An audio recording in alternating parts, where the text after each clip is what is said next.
Hi, everybody. Welcome back to another episode of Carefully Speaking. I am Dr. Jamila Brown, the host of this podcast. And with this being our final episode of the year, I wanted to take a moment, just you and me, to pause and reflect and to honor the journey that we have been on together in 2025.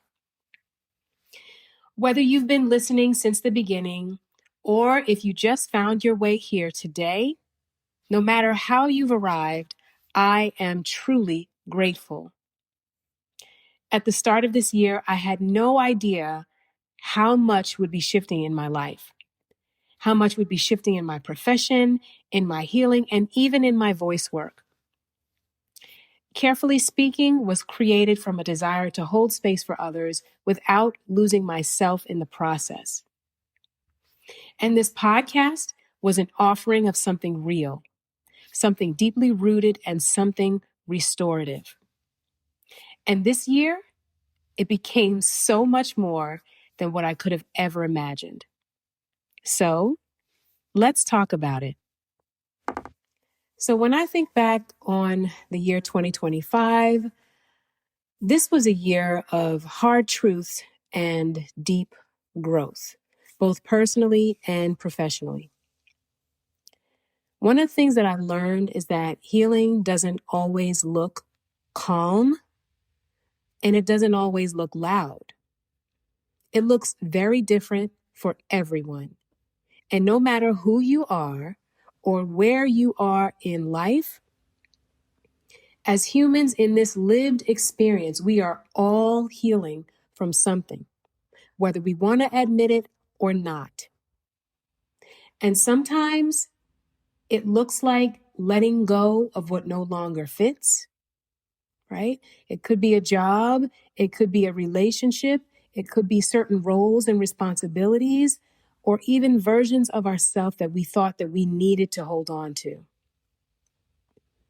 And this was the year that I gave myself permission to evolve out loud, to speak the truth even when my voice was trembling, and to create something from my spirit and not just from my skill set.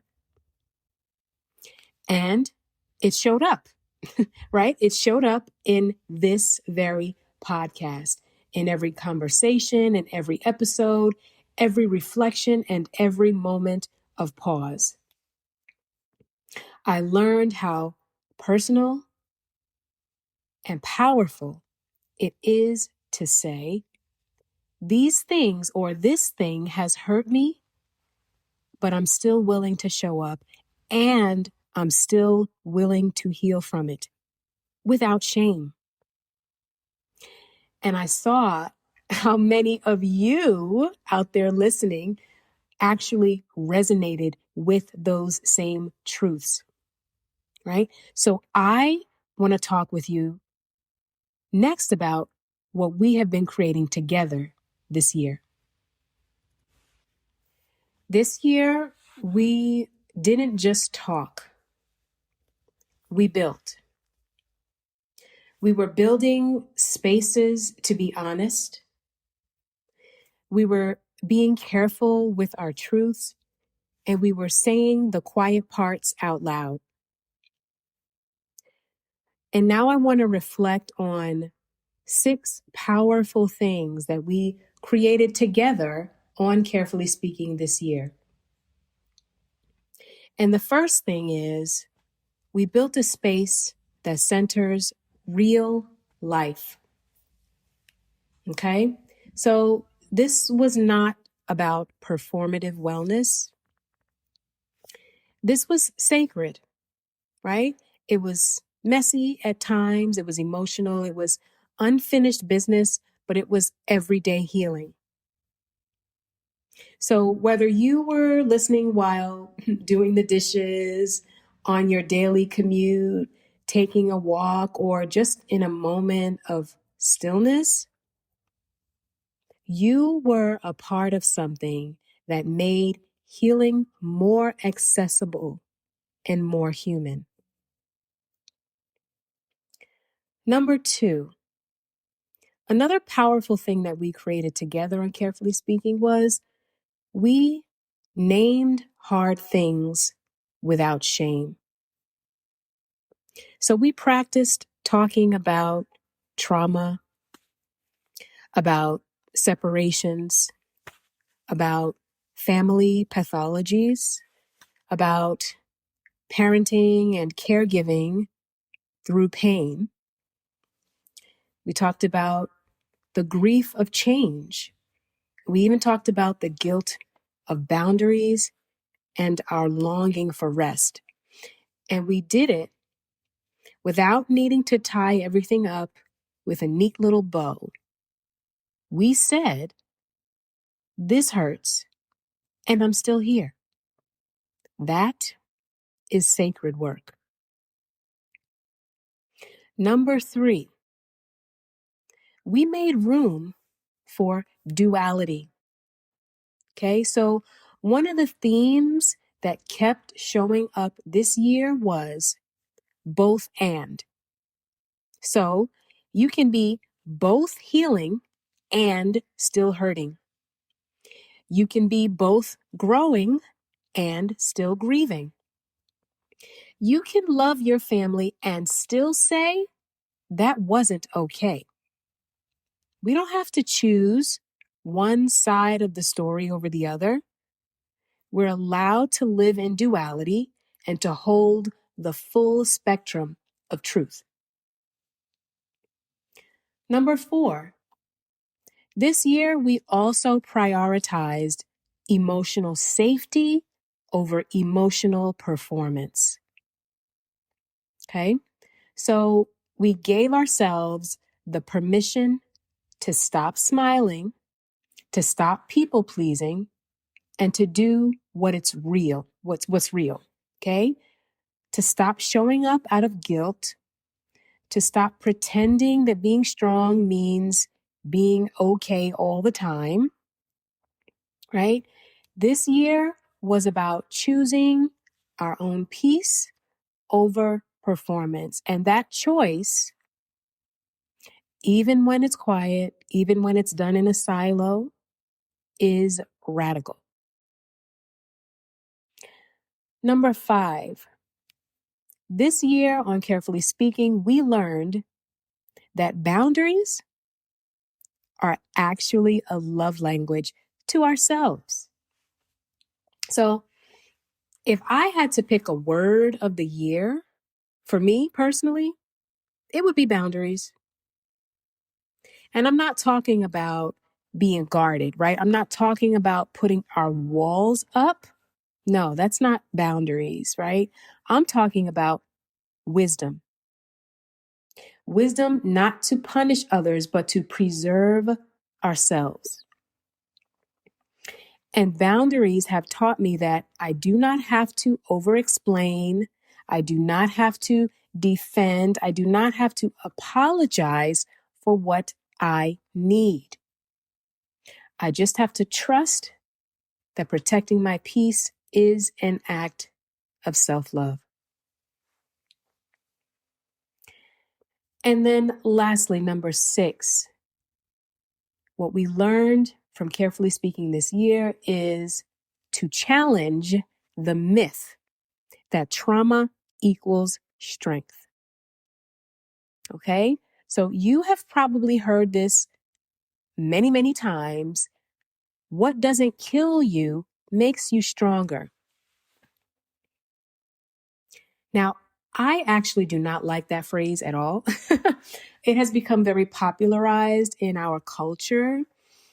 But whenever I hear it, I low-key cringe, right? Because what we don't talk about enough is that phrase is actually glorifying survival without acknowledging the cost.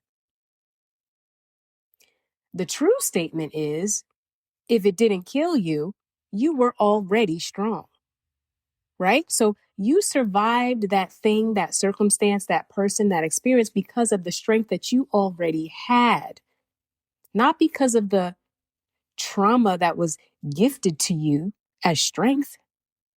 No, Real healing does not mean pretending that something harmful makes you better. It means honoring the strength that you brought to the fight and letting yourself feel soft again when it feels safe. In that same spirit of softening and truth-telling, one of the most meaningful parts of creating Carefully Speaking this year was seeing which conversations truly landed, not just intellectually, but emotionally. Now, there were a few episodes that came back to me again and again through messages, through comments, and through check-ins from listeners who felt seen. And I'll tell you, one of the most powerful episodes this year was Who Heals the Healer? That episode cracked open something real wide, especially for helpers, clinicians, caregivers, and people who are so used to being the strong one that they rarely stop to ask themselves, how are they actually doing? Now, I heard from social workers, from therapists, from educators and caregivers alike who said things like, I didn't even realize how tired I was until I listened to this. Or this episode felt like something that I finally needed to ask myself, how am I really doing? And I've been carrying so much, and this gave me permission to finally stop and put it all down. And so that episode, it reminded us that being capable does not mean that you have to be invincible. And that healing work, when it is left unattended, it can turn into burnout. It can turn into resentment. It can even turn into emotional disconnection. Yeah, it was a heartfelt reminder that those who heal others, those who care for others, and those who lead others deserve healing too. And they deserve care, not just some days, but every day starting right now. Yeah. Another very deeply and impactful episode was our Father's Day episode, where we talked about the realness of fatherhood and caregiving from a male perspective. And that conversation, it opened up space for us to talk about the men. Yes, especially our Black and brown brothers who are not just financial providers, but who are also caregivers, protectors, sons, uncles, brothers, right? Pops, bonus dads, and emotional anchors within our family systems. And I heard responses like, no one ever talks about men this way, right? It helped me understand my father a little bit differently, right? And thank you for naming the weight that men carry, but don't always get to talk about. Yeah. So that episode, it helped us challenge some of the narrow perspectives that we have around masculinity. And it reminded us that presence and care are also forms of strength. And it affirmed that caregiving, it cannot be genderized, right? It's not a gendered trait. It is a human trait. And men deserve space to be seen in the fullness of the roles that they hold. And then there was our holiday episode, Breaking Bread Without Breaking Yourself.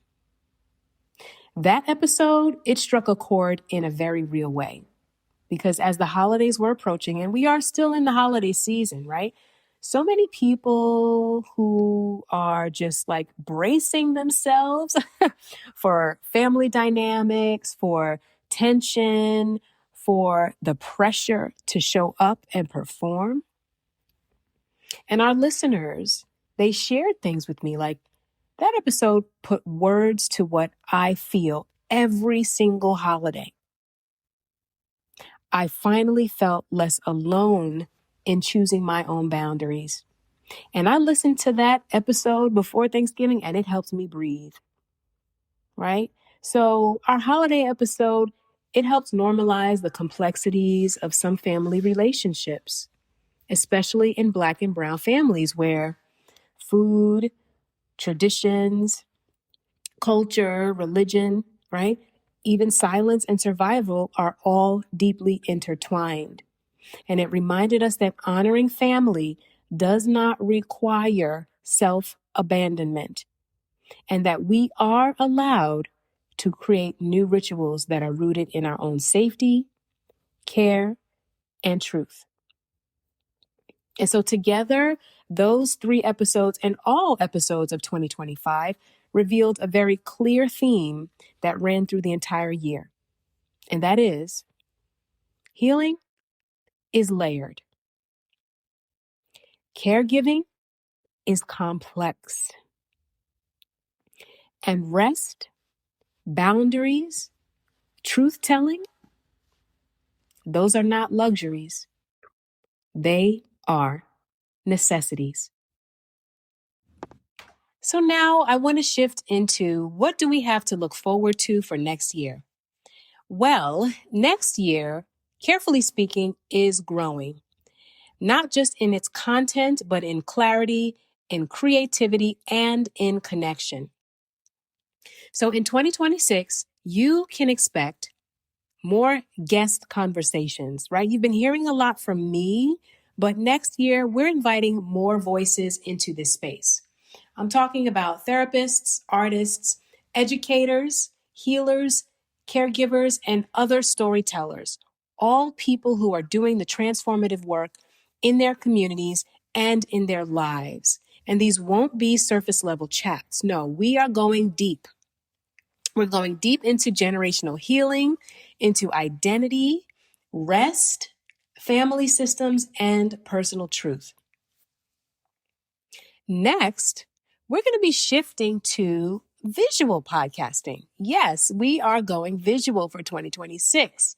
So you will start seeing more video episodes, behind the scenes clips, and real time reflections.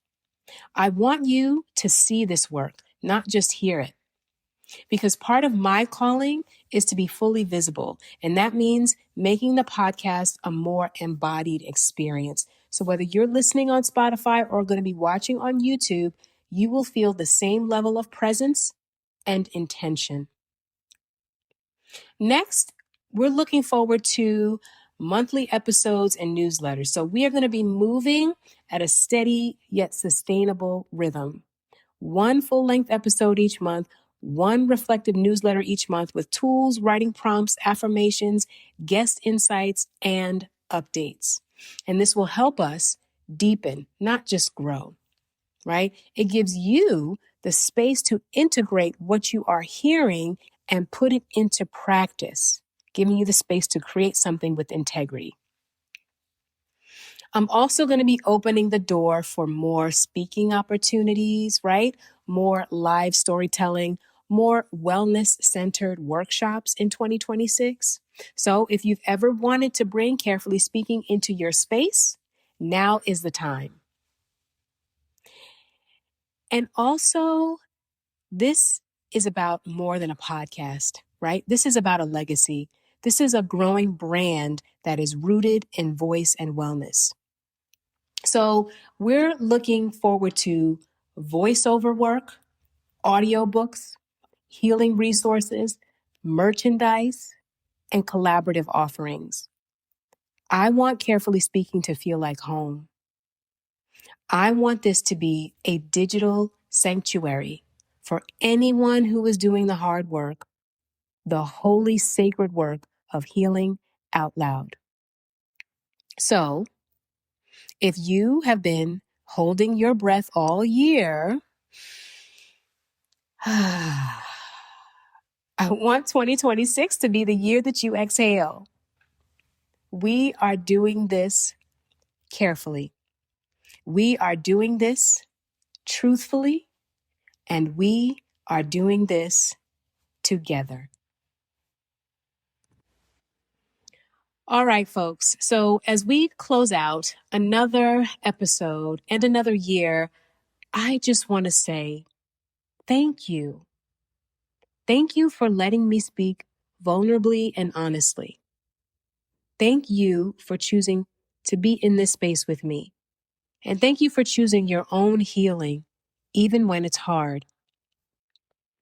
Before we end today, I want to invite you into a moment of stillness, right? Because you've been listening and you've been reflecting, right? And your mind is probably moving 1,000 miles a minute, but I want you to return back to your body, return back to yourself.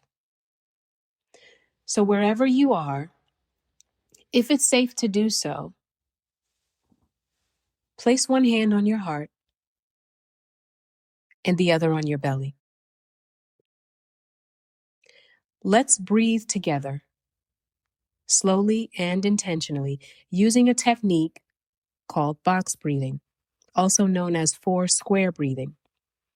And this is a simple yet effective relaxation technique that you can try very easily. It's very practical, right? And this involves inhaling, holding, exhaling, and holding again, all for 4 seconds each, while imagining that you're forming 4 sides of a box in your mind. So we're going to breathe in for 4 counts. We're going to hold for 4 counts. We're going to breathe out for 4 counts. We're going to hold, and then we are going to repeat that cycle. Are you ready? All right. Let's do it together. Placing one hand on your belly and the other on your heart. You can be sitting or standing as long as you are comfortable. Now, inhale for 4 seconds. Hold for 4 seconds.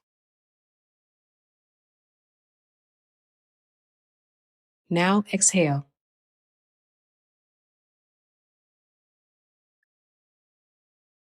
And hold for 4 seconds. So imagine you're creating a box. Let's do that again. Inhale for 4. Hold for 4. Exhale for 4. And hold for 4. All right, let's just try that one more time. Inhale, hold, exhale,